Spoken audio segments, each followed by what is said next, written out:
The vulnerability of the U.S. power grid creates a danger for all of us. No one else is talking about this danger, which could send America spiraling back to the dark ages. With me now, retired Lieutenant Colonel and Senior Intelligence Officer Tony Shaffer, who is also a Senior Fellow at the London Center for Policy Research and Director on the National Commission of Intelligence and Foreign Wars.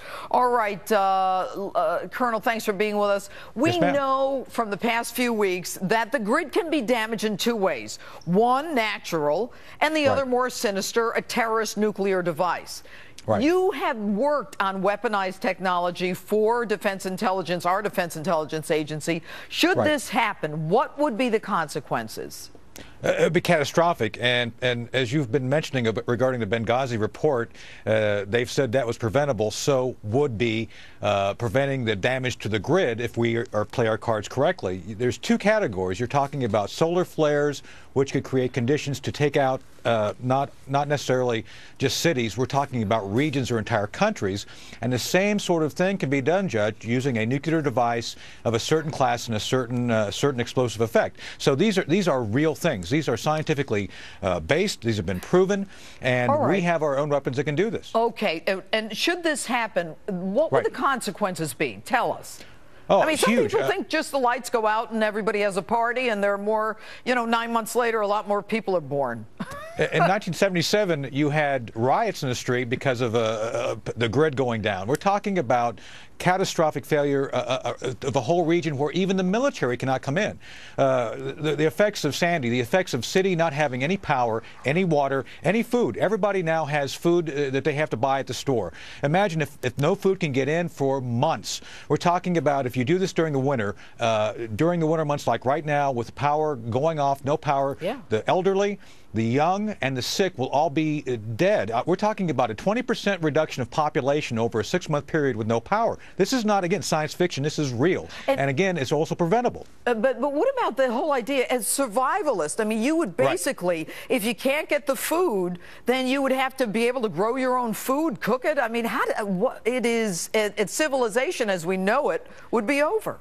Right. This would be a civilization-ending event, at least for a period of time. And again, Judge, the military can't come to your aid if the military itself cannot function.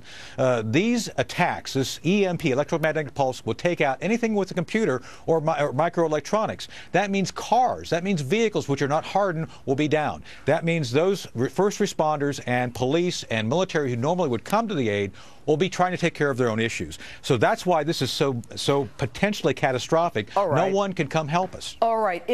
We had former Secretary of Energy, Bill Richardson, on last week, and he talked about a balkanized system of power companies, that are private. I mean, they do a public service, but that, you get the sense that no one's really monitoring them and they're fighting off regulation.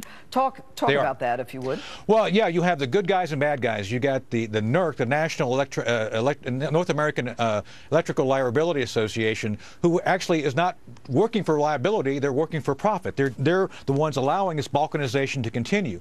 They got the FERC, the Federal Electrical Regulatory Commission, actually trying to do the right thing, Judge. They're trying to regulate and make sure the standardization is made.